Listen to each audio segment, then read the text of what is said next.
अच्छयोरावृणीमहे गातुं यज्ञाय गातुं यज्ञपतये दैवी स्वस्तिरस्तु नः स्वस्तिर्मानुषेभ्यः ऊर्ध्वञ्जिगातु भेषजम् शन्नो अस्तु द्विपदे शञ्चतुष्पदे ॐ शान्तिः शान्तिः शान्तिः सहस्रशीर्षा पुरुषः सहस्राक्षः सहस्रपात् स भूमिम् विश्वतो वृत्वा अत्यतिष्ठद्दशाङ्गुलम् पुरुष एवेदगम् सर्वम् यद्भूतं यच्च भूयम् उतामृतत्वस्येषा नः यदन्नेनातिरोहति एतावानस्य महिमा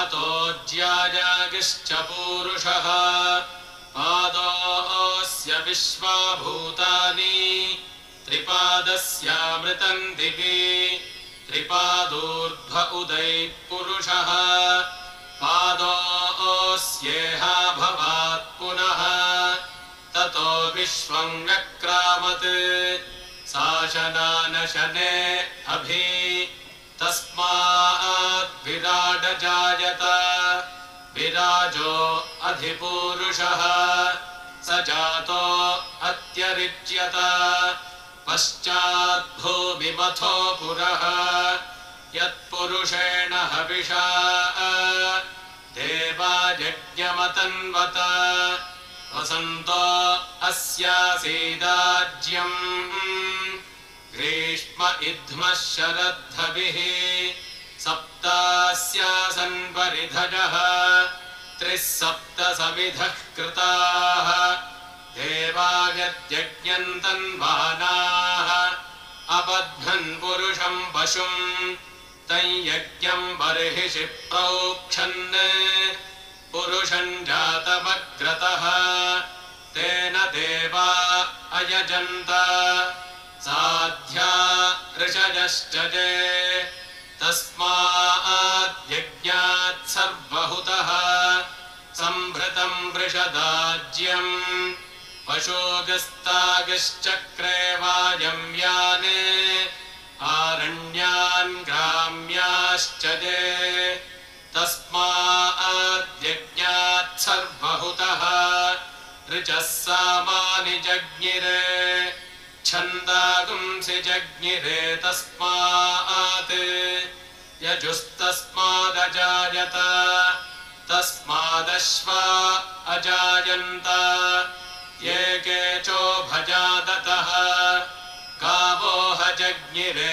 तस्मात् तस्माज्जाता अजावजः यत्पुरुषम् व्यदधुः कतिधा व्यकल्पयन् मुखम् किमस्य कौ बाहू कावूरूपादावुच्येते ब्राह्मणोऽस्य मुखमासीत् बाहूराजन्यः कृतः ऊरू ततस्य यद्वैश्यः पद्भ्यागुम् शूद्रो अजायत चन्द्रमा मनसो जातः चक्षोः सूर्यो अजागत मुखादिन्द्रश्चाग्निश्च प्राणात् वायुरजायत नाभ्या आसीदन्तरिक्षम् शीर्ष्णोद्यौः समवर्तत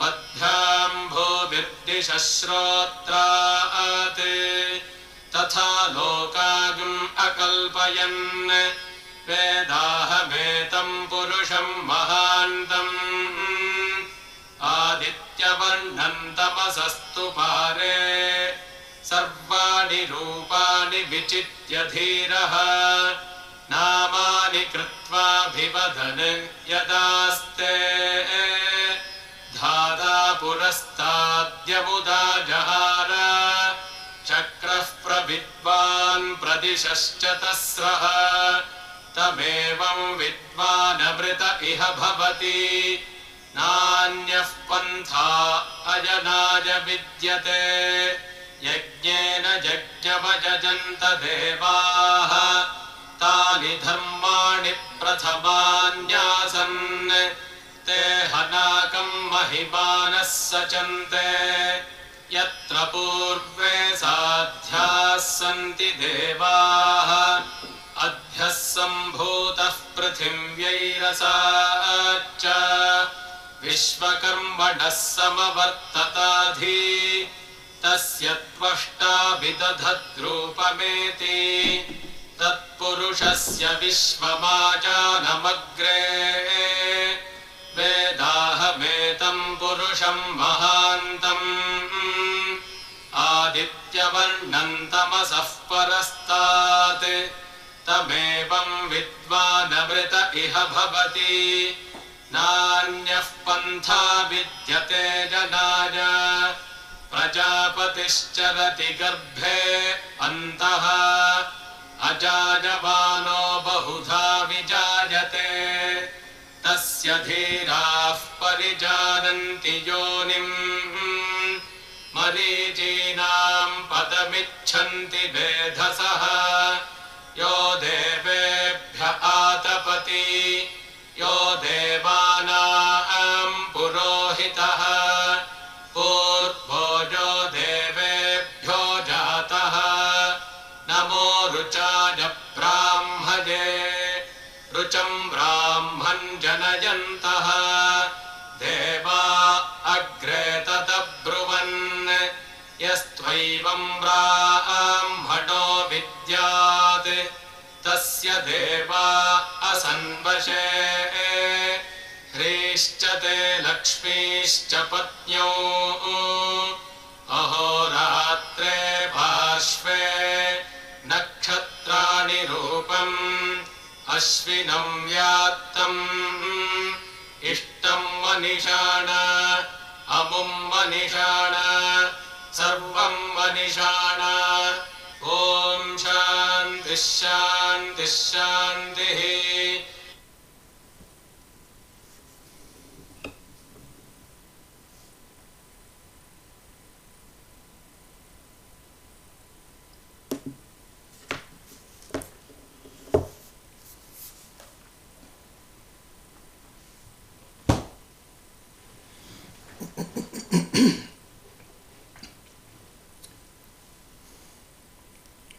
ॐ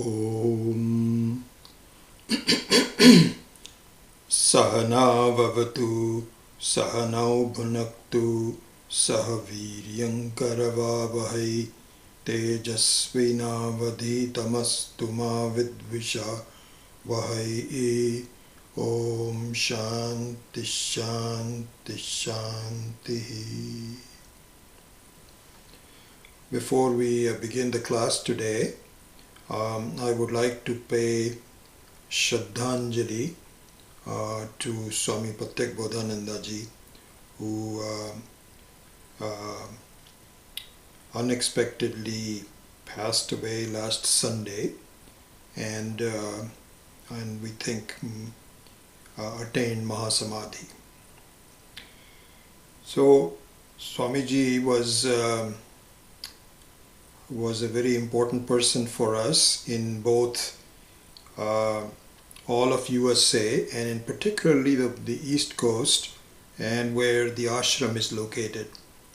And he has an interesting history behind him. He had two sisters, and he was the only son born into a relatively rich family in Bombay, in Mumbai. 70 years ago. He was 70 when he passed away. And then he heard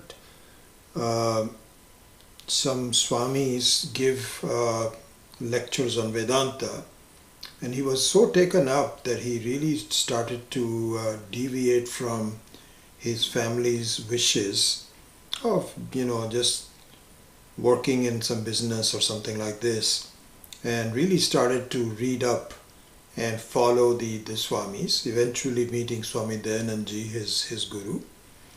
And he recited, by the way, just interestingly enough, he was one of the main speakers at the 34th anniversary celebration last Sunday, which was broadcast over YouTube. And I don't know if any one of you had a chance to do, but I listened to all of it. I watched all of it pretty much, almost all of it. And I listened to I watched his speech. And he gave some details about his meeting with Swami Dayanandji. In particular, he said that I really wanted to not get married, and because he was the only son, his parents wanted him to get married. And so he asked Swami Dayanandji at that time, Swamiji, how should I handle this? Because my parents are saying that, son, you need to get married and we should arrange for it. So Swamiji gave him a very good advice, very humorous. He says, tell them, yes, I will get married, but next year. And so next year they would ask him, he says, yeah, I will get married, but next year. It's like tomorrow. Tomorrow never comes. Tomorrow becomes today. Remember this very famous joke that somebody has a board on their shop which says, cash today, credit card tomorrow. And so the guy came back after a day and said, okay, you said tomorrow. He says, today is today. It's not tomorrow. So anyway, Swamiji says that the parents understood that his interest in Vedanta was very genuine. And when Swamiji gave him sannyasa in one of the Shivaratris in Rishikesh, then his parents also came and really fully agreed with his taking sannyasa. His sister also took sannyasa. So 2 out of the 3 children took sannyasa. And he became a very eloquent exponent of Bhagavatam. He was very fond of doing that. And an excellent exponent, and we've invited him for discourses here in this area also, in the West Coast. But he was primarily he was vice president of the Selarasburg ashram and stayed there most of the time. I had a very interesting introduction to him when I met him for the first time, and I can't remember the exact year, but it must be at least 20 years ago, maybe 18 to 20 years ago. And he had sort of heard about me, and so we had an interesting conversation because of course I had attended the course with Swamiji when I met him. So he knew that I was a teacher as well as a householder. So I was asking him, I said, Swamiji, my mother tongue is Hindi, and I would very much like to find out which Swamis and teachers have good material, textbook material in Hindi. He says, oh my gosh. He says, come to my room after lunch. So we were having lunch, I think. And so he says, please come to my room after lunch. So I went to his room, and on the table was an unopened package of, I'm not kidding you, at least 24 Hindi books from his first guru, which he followed quite a bit before he met Swami Dayanandji. His name is Swami Akhandananda, and he was a Hindi-speaking person and an absolute master in self-knowledge. He said, for the use of the students, you please take the whole thing. So I said, Swamiji, no, I cannot take this. This is a big bundle of brand new unopened books. And you don't even know me, and I've just met you. I cannot accept this. You please order one, and in about 3-4 months I will get it. He says, no, I insist. You take this. Bhagavan has sent you to me, and this is the right time. I will be very happy. So I took the whole bundle. He would not accept my no, my refusal, and I had a wonderful time reading. I pretty much read every book of Swami Akhandanandji, and it wasn't until later on that I discovered Swami Maheshanandji, whose writings and whose style of explanation resonated with me even more. Occasionally I still look at the books by Swami Akhandananda. Anyway, this was Swami Pratyek Bodhananda, just a remarkable person. So after the anniversary lunch, then he retired to his room, and suddenly he had a huge amount of chest pain. So one of the brahmacharis, Surya, came to his room and was with him.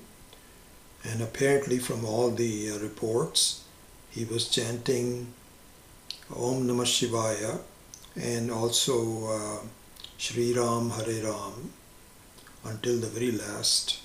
And he passed away, and with a smile on his lips. What a way to go. It's just so wonderful. So very sad to lose a person like that. And we can all aspire to the same kind of dedication and study and mastery of the subject matter that he has. So my pranams to Ishvara to accept Swami Pratyek Bodhananda ji as a divine soul. Om. Okay, so let us start. So we are finishing up the shloka Tasmat Yagyat Sarvahutaha Sambhritam Prashadajyam Pashugasta Chakreva Yavyan Aranyan Gramyaschaye. So we did that last week, and I think we're just about over. I'll going to start the next one today, which I'll do that in a few minutes. There are a couple of concepts that I would like to highlight as a transition from the verse last week and the verse this week. So as a revision, you remember what we went through, the material last week, which is that for a human being to become a willing bhojya is the ticket to becoming bhokta. The more you submit to Ishvara's order means that things are being designed so that your role is such that you are not only helpful to yourself but also helpful for others. And you learn to avoid protesting. If you're able to do so, then you are in good shape. And the reason that people don't want to do that, because the question is, why is it that it is not natural to us? When people want some things from us, we resist it. We say, why should I give that to him? Why doesn't he give that to me? So we resist that. So the question is, why is that? The answer to that, please remember, is praptasya prapti. Praptasya prapti. Praptasya prapti means that what the vision of Vedanta says is, listen, you are already the source of happiness that you seek. Now, how come I don't understand it? This is the role of avidya, of ignorance. It's very possible for one person not to know the reality of oneself as it is. The 10th man story is very famous for this, whereas he himself was the 10th person, but he was seeking the 10th person someplace else. A beautiful example, that he was only counting 9, he forgot to count himself. Because when they started, there were 10 people including him. But when he started counting, he only kept on looking at the people who were visible to him. And the person who was counting was not counted. It's very similar to our situation. We are looking for happiness outside, not realizing that I am already the very nature of joy. And it takes a little while for this to unveil, as we will see later. But this is the direction we need to follow. Therefore, we can say that the reason that we resist, most people resist, the natural order is that we want to be the boss. Others should really do to me. Why should I submit to anyone else? And the reason why the Vedantin says that no. In fact, the more you submit to others, the more you become a bhojya, the more you discover the inner peace and happiness that you already are. This is in fact the way to understand why you are already happy. But if you keep on insisting that I am the boss, people should be submitting to me and so on, then what happens is, so we should really be clear about this, and we may not have enough time to talk about Vedanta in this Purusha Suktam. For that you have to go to some more elaborate classes.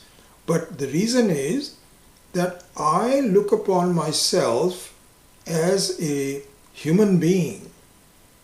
And the human being, as we saw in Sajato Atyarichyata, is really a reflection of myself, Sakshi.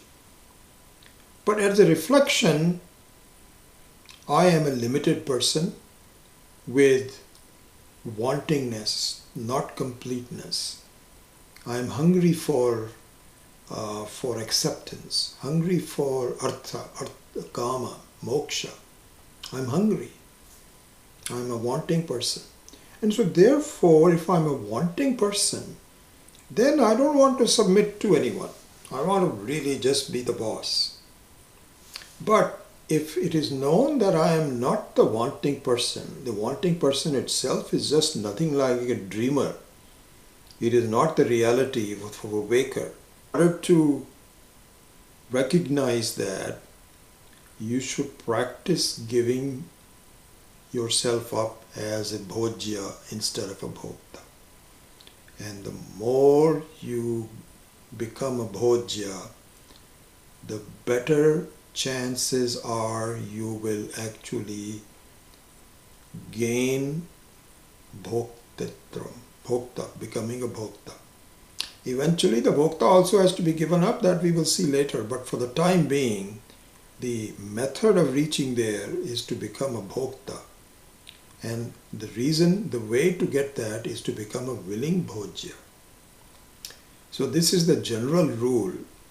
Here Swami Maheshanandji points out very beautifully the special rule.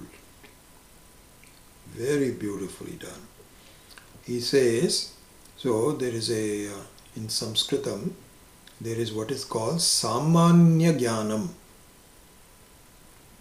Samanya Jnanam. Samanya Jnanam means which is the normal rule.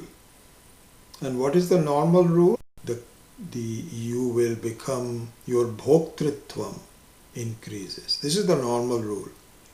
Then comes a Vishesha Jnanam.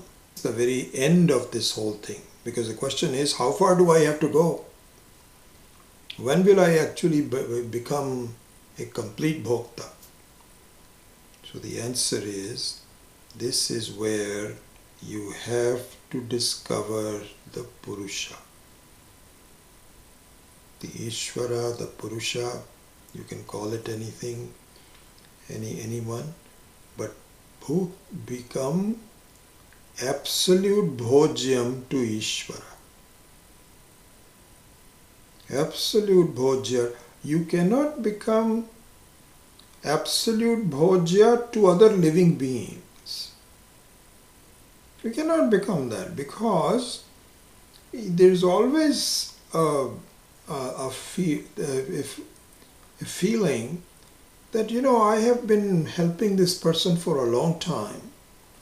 And that person is peculiar. He never returns the favor to me. So I'm always having a sort of like a bargain with others. I have some expectations with other people. But when we bring Ishvara into the picture, then our bhojyatvam becomes total. And bhojyatvam means that whatever Ishvara you want me to do, I'm okay with it. I'm having a lot of problems in my life. There must be a reason. You know better, and I'm willing to tolerate it because I know you have the best plan for my life. This kind of a buddhi is what's called prasada buddhi. So prasada buddhi means when you go to the temple and you have, so the priest has finished the yajna and now he is distributing prasadam, and you just put your hand out. You don't demand, why did he give me a banana? I wanted that pineapple, this huge pineapple that was given to. Why doesn't it be? You don't do that. Or you say, why did I get a small amount of this halwa? Why didn't I get some more? No, you don't do that. You close your eyes, you bend your hands, whatever is given to you, you do namaskara. Whether it's something that you like, something that you don't like, whatever. I remember just, I think a few years ago, I think one of the students, I believe, one of my students, laddu for me. I still remember that. And since I am diabetic, I became a diabetic late in my life, not early. And so then I had to really give up. I still take that. He says, this is from Tirupati. I said, oh my gosh, Tirupati. I swallowed the whole laddu. No, I didn't swallow it. I think I brought it for my family and have shared it. But I took it easily. It's called prasada buddhi. So the avadhi, the end result of this bhojyatvam to Ishvara is I will never question Ishvara's prasad. I will have a prasada buddhi towards Ishvara. Will not accept anything. Whatever happens, he knows better. If you do that, Swami Maheshananji says, your bhoktritvam will be anantam. You will have you will become the absolute bhokta, not relative bhokta. This is the avadhi. Anyway, we did all that. There's one other thing I want to do before I go to the next verse. So that one is done. We already finished the general trend of one thing that should be talked about is that so there are two methods of living, if you may. So this is what is called pravritti marga and nivritti marga, and this is very much connected to aranyam and so aranyat, then gramya. Gramya drishti, the way of going towards a gramya drishti. And remember, the gramya drishti is to be in the company of others, to be active in the society, to be looking for for support as you make progress in life. This is the Gramya Drishti. And the Aranya Drishti is withdrawing to the strength of yourself without depending on others. This is the Aranya Drishti. We did all that. I'm just nothing new here. But the only thing I'm reminding you on this exposition is the Gramya Drishti involves Pravritti Marga. And Aranya Drishti involves Nivritti Marga.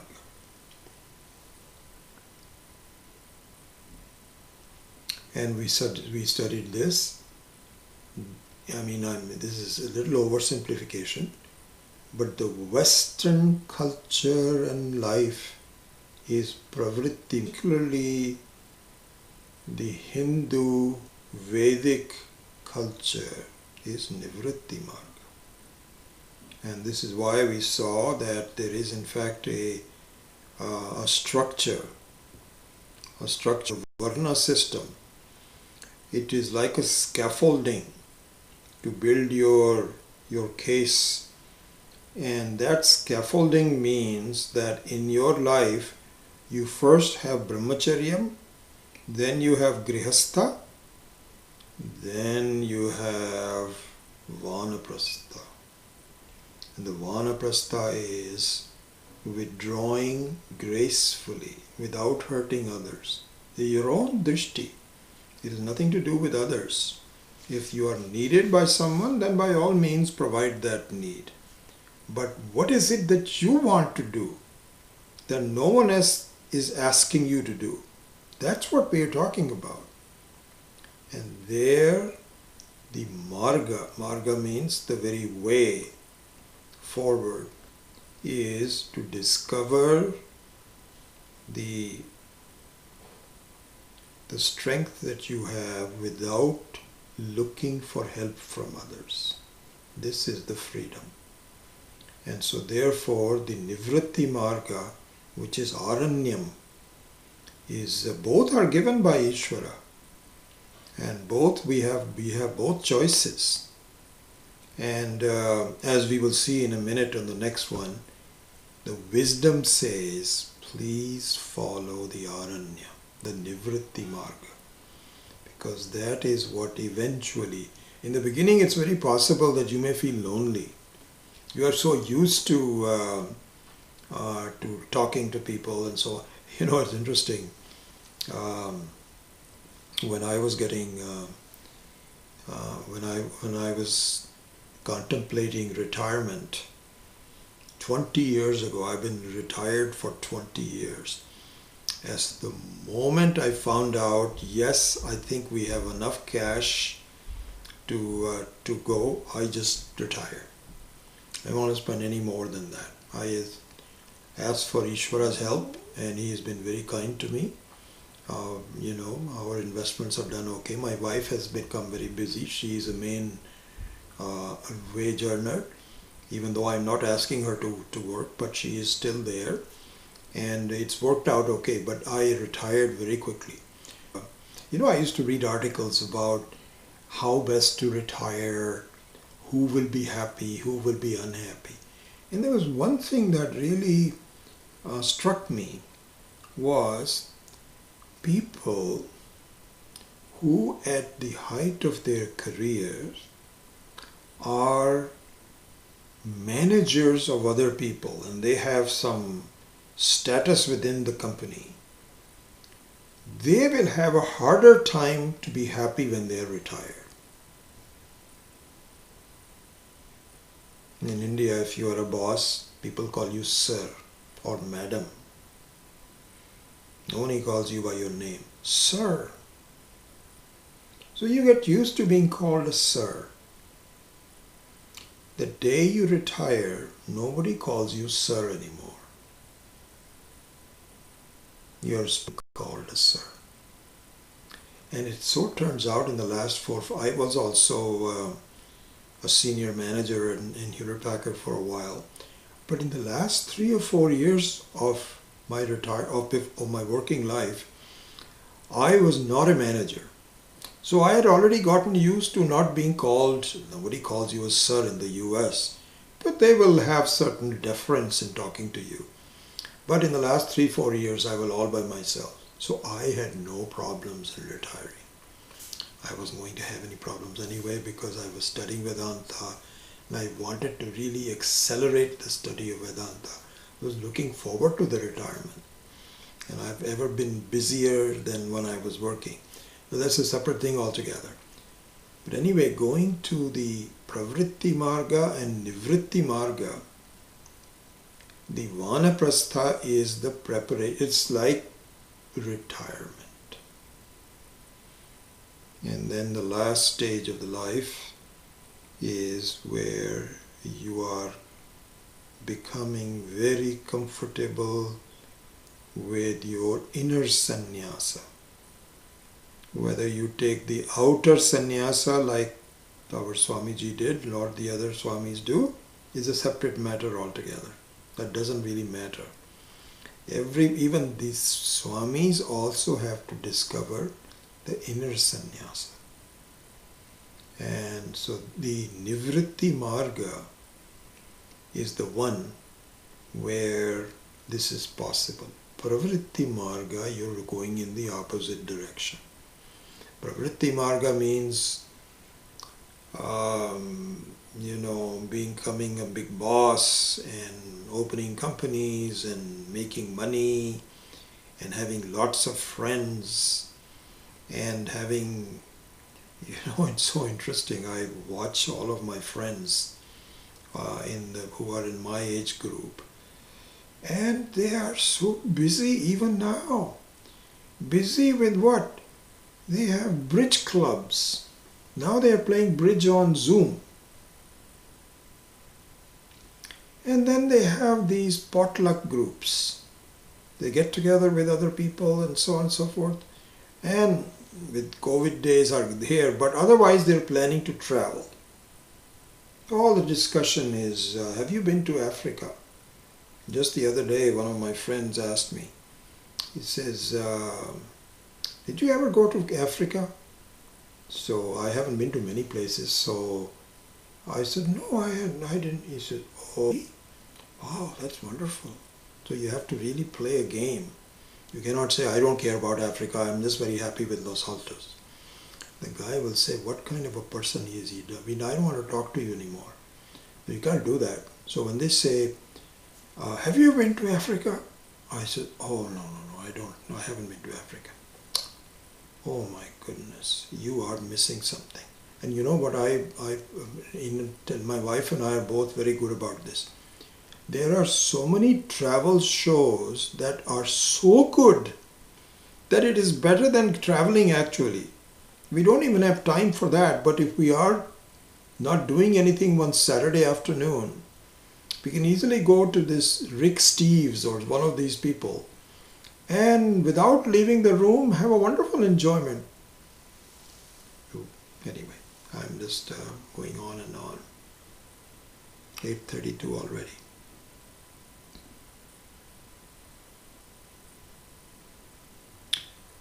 So now I want to talk a little bit about a concept again before I go to the next verse. I was hoping to start the next verse soon, and I think I still will, but there is another concept that I want to communicate. So what we had said was, you remember the word Vayavyan. So connected with the Vaya, where you have a connection between the Jiva and Ishvara. Very beautiful connection and very visible. Tameva pratyaksham brahmasi. Namaste vayo. Tameva pratyaksham brahmasi. Means, my goodness, we all say, where is Ishvara, where is Ishvara? I have never seen Ishvara. I don't know if he is there or not. Maybe he's not, maybe he's there, I don't know. Can't believe it. Who is giving you the prana? The one is right in front of you. And very pure. You cannot sully prana. There's no impurity as we saw in the last few classes. Mind can be impure, body can be impure, blood can be impure, your actions can be impure, but prana you can never be impure. So this is why it says, Pashu Gasta Chakre Vayam Vyana. May the Pashu give up the Pashutvam. By, of course, Aranyat Gramyaschaye, but centering on the Vayu. Grasp that. And then the next, this is the new concept I'm going to tell you, is the concept where. Where should I resolve my sense of duality? Because the yajna that we talk about, tasmat yajnat sarvahuta, the yajna that we talked about is really the interaction between Ishvara and Jiva. Because remember we went over this, that you can choose a lesser devata for giving a yajna, for doing the ahuti. You can do that. And lesser yajna means, lesser devata means the one who is responsible for something very limited. The beautiful example of that is really exercising your heart. By exercising, by doing aerobic exercises, my friend. I know this because I have a heart problem. I've had a bypass operation 22 years ago. And so, I've really was saved by the fact that I used to exercise a lot even before I had that. But my diet was not good. It had too many carbs. Ever since I became a vegetarian, we just were pasta. There's nothing else. Not nothing else, but we were mistakenly thinking that pasta is okay. And the medical help didn't really give us the right information. And I had a heart problem. And since then, the presence of prana in my heart. Yeah, so take heart for example. So the heart means there is a devata for the heart. And exercising, doing aerobic exercising is doing the yajna to that devata. You don't have to go to the temple. Really every minute of your life you're doing yajna of one kind. Muscles. You don't exercise your muscles. The Devi for muscles will go away. So it is all yajna. But the yajna towards Ishvara is the real one. And this is where homa is necessary. It has to be done slowly. And you have to do committedly. And you should know when to put the ahuti. And the ahuti, which is in the form of sambhritam prishadajyam, has to understand that this is a complex situation and I should not blame anyone, I should not blame myself. The cause and effect are intermixed and I should just go on with it and not really lose any emotional energy in blaming the blame game. Don't do that. I mean, do that if you want to, but recommend it that you don't. And so all of that we saw. So the yajna that we saw, the question is, with Vayu, where should that be? There must be a place for it.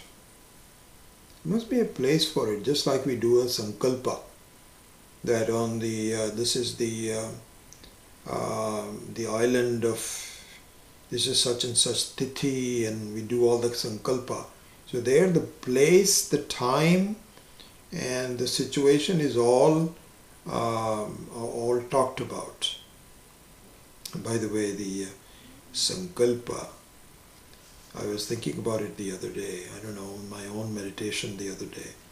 You know, when we do the sankalpa in the temple, or even when you're doing puja, it doesn't have to be in the temple, in your own puja in the morning, if you do sankalpa, then you know what really sankalpa means?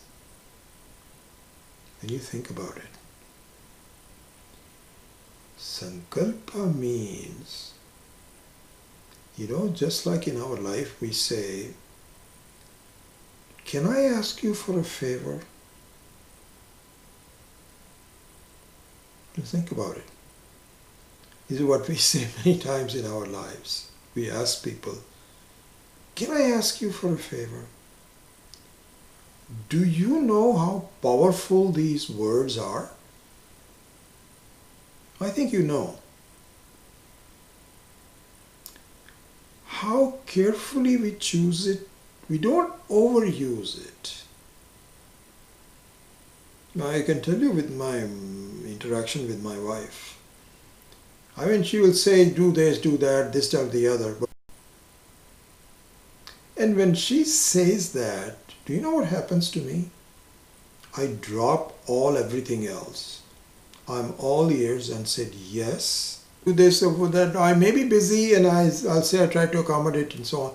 But the words which say, can I ask you for a favor, are very powerful one. It is exactly that. This is what I was thinking of. This no Acharya has told me. Once in a while I'll come out with something which is original. Like 0.0001% of the time. The rest of the time I'm just following. But it just occurred to me, that really the sankalpa is like you for a favor. And Ishvara is supposed to be, you know, this is what they all say, that Ishvara should always know what I want. Why do I have to ask him for anything? This is the silliest thing I ever think of. Silliest thing. That Ishvara already should know he's sarvavit and sarvagyanam, and he should know what my desires are. Why doesn't he fulfill it? He's ready to fulfill it, but I really, do I ask him for something, attention? There's a, Swami Dayanandji had given the story. He said, you know, there's a mother with several children. He said, Mom, we're hungry, when is dinner? So she's saying, okay, I'm working on it. As soon as the dinner is ready, I'm going to call you. So they all go away and play. There's one child that comes in and says, Mom, I am very hungry. I cannot wait for dinner. And so you said, really? He said, yes, please give me something. Because the others, she says, no, I don't want to give you snacks in between. That's not a good habit to have snacks in between. When the dinner is ready, you will do it. But this one child just clung to her mom and said, hey. So she takes out some snack and says, okay, this is for you. She doesn't even have to tell that, do not tell others, because now everybody will come, even if they're not that hungry.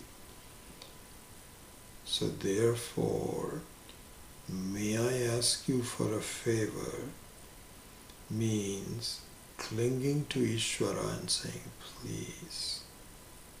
This is the meaning of sankalpa. Doing the yajna to Ishvara and take the help of Vayu. So do it with a calm mind. Even the mind also becomes subservient to the breathing. And why breathing is so important. So natural. It's life-giving.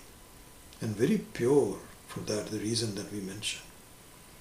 Now the question is, where should I do this yajna? So the Shastra all says, in your heart, Hridaya, in your heart. And the heart, which is the center of yourself, it is not the physical heart. Don't go to a doctor, as Swami Maheshananji says, that, please tell me exactly where my heart is, because the heart does varies. Sometimes on the left-hand side, sometimes in the middle, and so on. Because Vedanta has told me, do this in the heart, so I want to know exactly where my... No. Heart is natural, the center of yourself. This is where you feel happiness and any pain. And even the mind is not the center, but it is a center of your own being. And this center is naturally conscious. It is consciousness by nature. It is not something that you need to do anything with. It is quiet. It is very prevalent. It is there all the time, and this is the one that goes out and becomes these objects of the world. In the Dakshinamurti Stotram, those of you that studied that number 4, Nana Chadragadoddarasthita Mahadeepa Prabhabhaswaram Jnanam Yasyatu Chakshuradi Dwara Karan Bahirspandate Janamiti Tameva Bhantam Anubhati Etat Samastam Jagate Tasmai Shri Guru Murtaye Namaidam Shri Dakshinamurtaye. So it's like the Hridaya is like a great lamp which is fully lighted, which is situated in the middle of yourself. And don't ask where it's not a physical middle, but the core of yourself. It's very much like the word Vedanta. So Vedanta means Vedasya Antaha, the end of the Veda.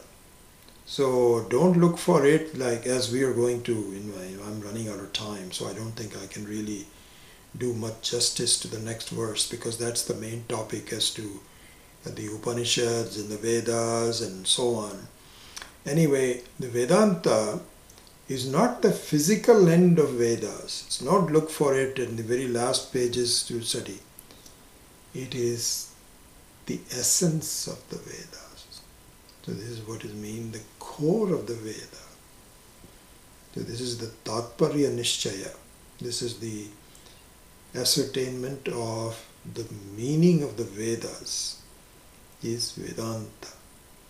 That is the essence of it. It's kind of like when you burn everything else, what is left behind is the ash. That is what is called Vedanta.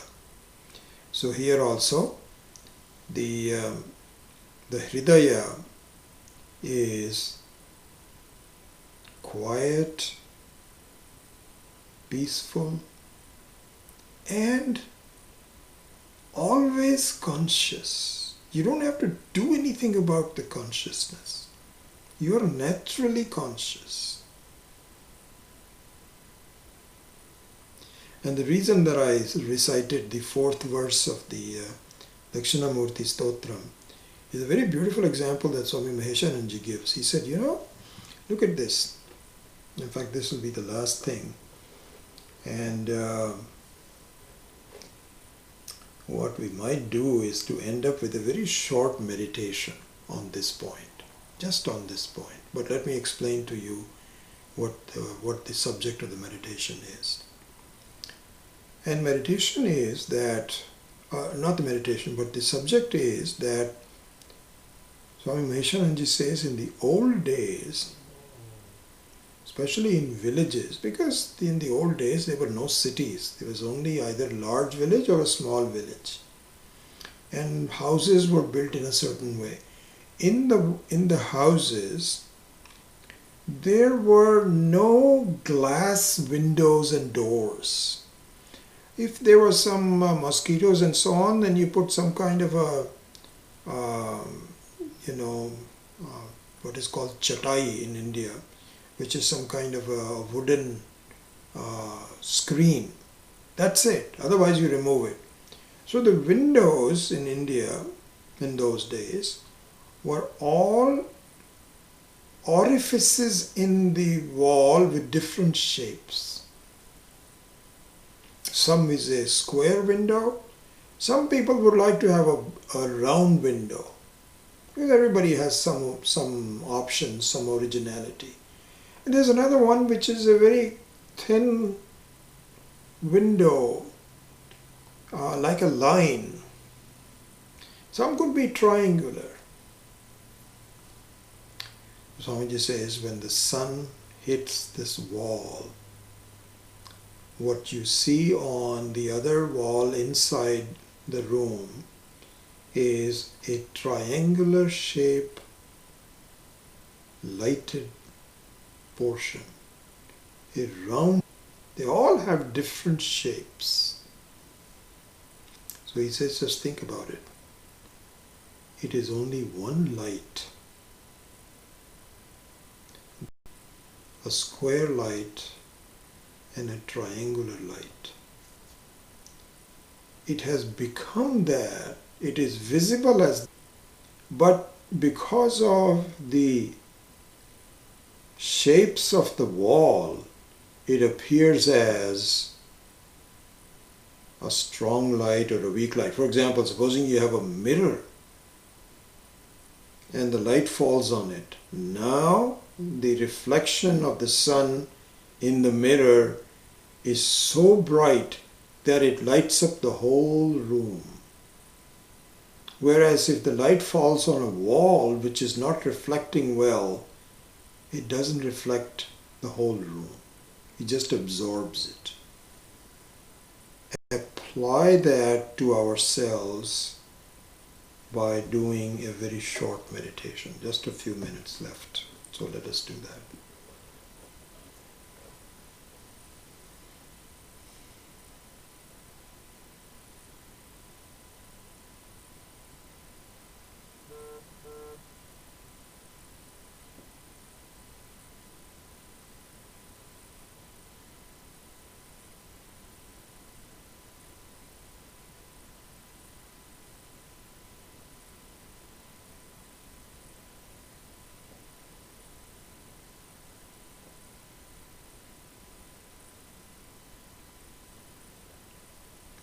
Be aware of your awareness.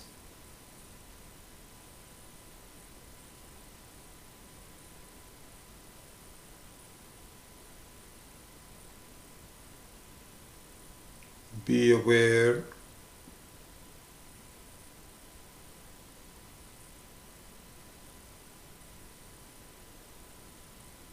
that the awareness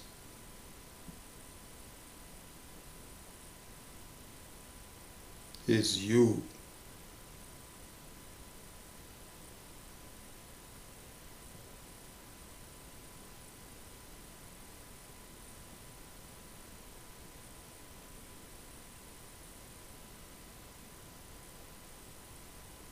Be aware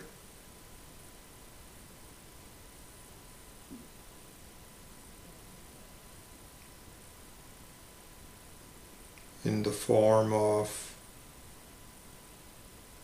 I know,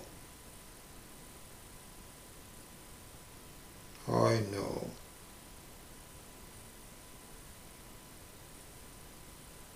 I am, I know, is constant.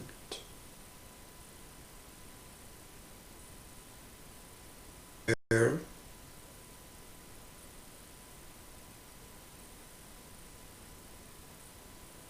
that if you have your eyes closed,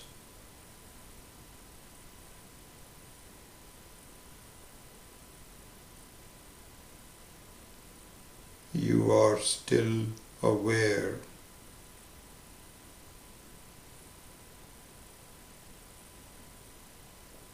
of the breath flowing.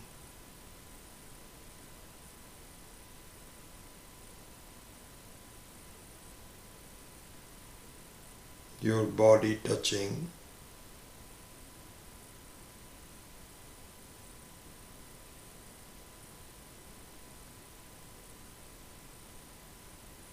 your ears hearing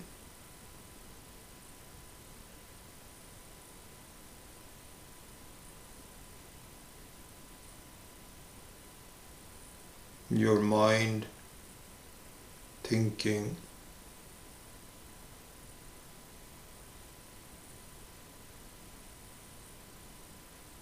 and if you were to open your eyes,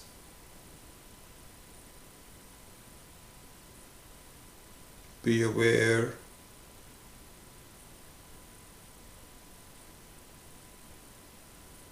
that you're conscious of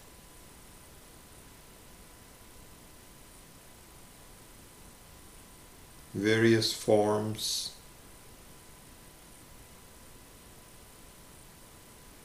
sounds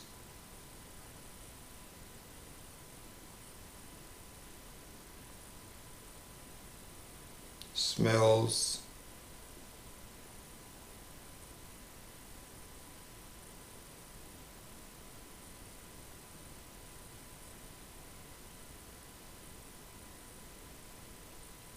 be aware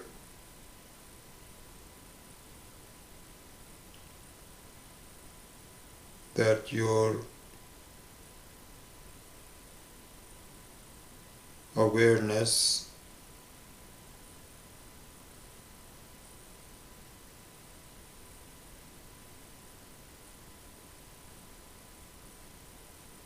becomes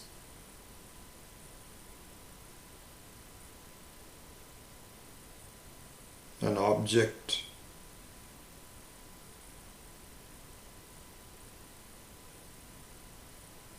a sound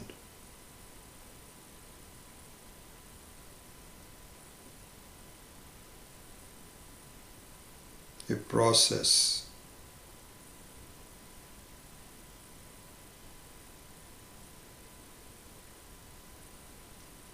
without losing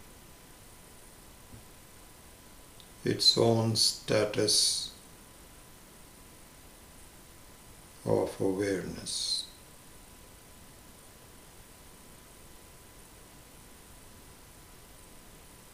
Like the sunlight, without any change,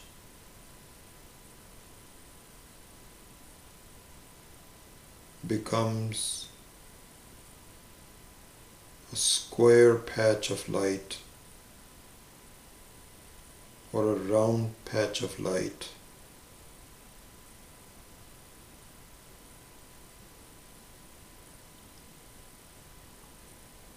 Similarly,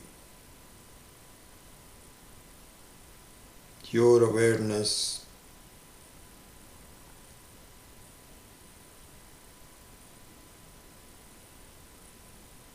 following on the table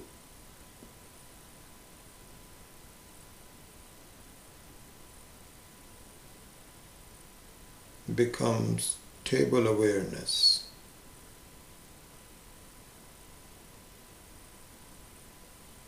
Falling on the chair,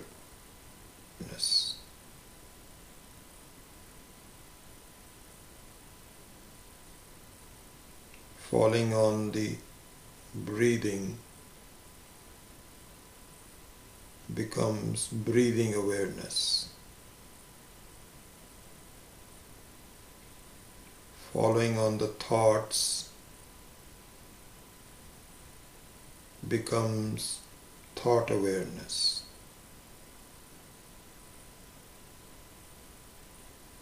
At no point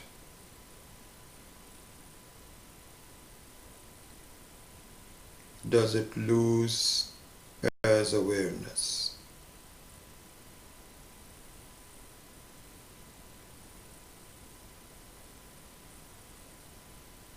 See this fact clearly.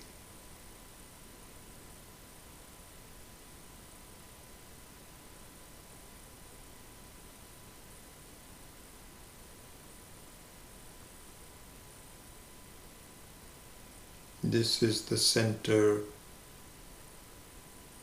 of you.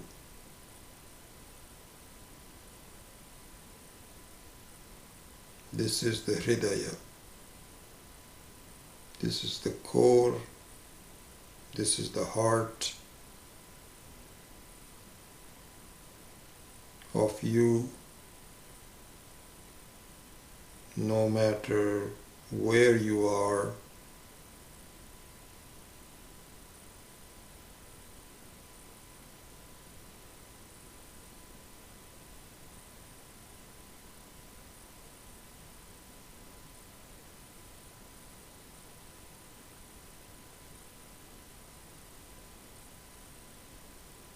Om Shanti Shanti Shanti.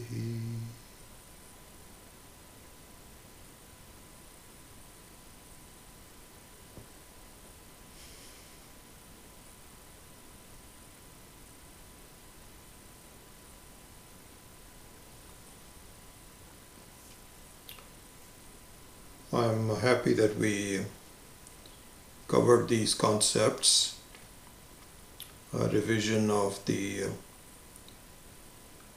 form of yajna, the choices that we have, the place for finding your own self, which is the Hridaya, and a little bit of the method that we saw. Not exhaustively, it requires more time to do that. And also an attitude of submission, bhojyatvam, towards the Ishvara. So these were the concepts that we went through. And I feel better for it because when I was reviewing my notes, I felt that we should really do this before we go to the next one. Now, just samani jagire. And it's a fascinating discussion about the nature of Vedas, what it is and why it is, that we will go over in the next class. So with that, I close the class today. Om Sato Ma Satkamaya Tamaso Om Purnamadav Purnamidam Purnat Purnamudachyate Purnasya Purnamadaya Purnamevavashishyate. Om Shanti Shanti Shanti. Harihi Om Shri Gurubhyo Namaha. Harihi Om.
Really, the volume seems quite low again.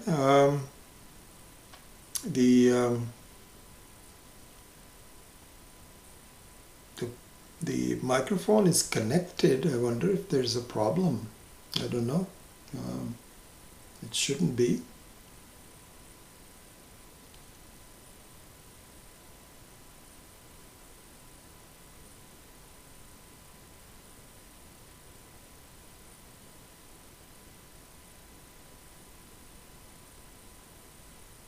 Oh, okay. The YouTube volume was not at max. Okay, good.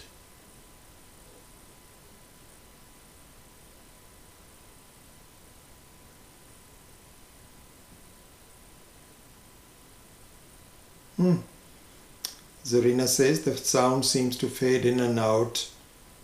I hope that's not me talking loudly at times.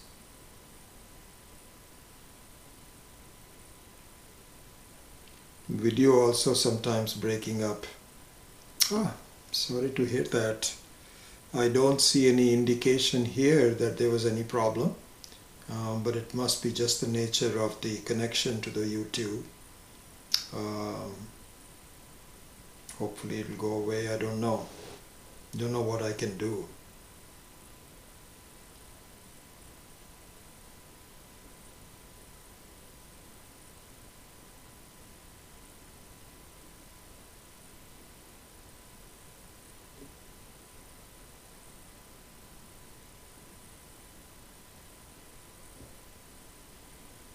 Sorry about some of the sound and other problems.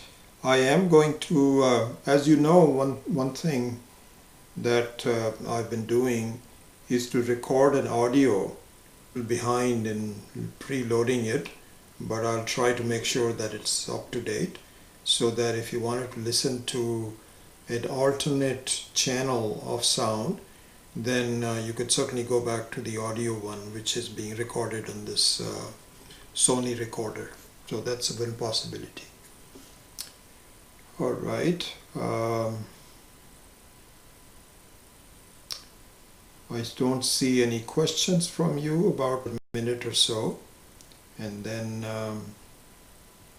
sign off, but it looks like you don't have any questions per se, so that's good.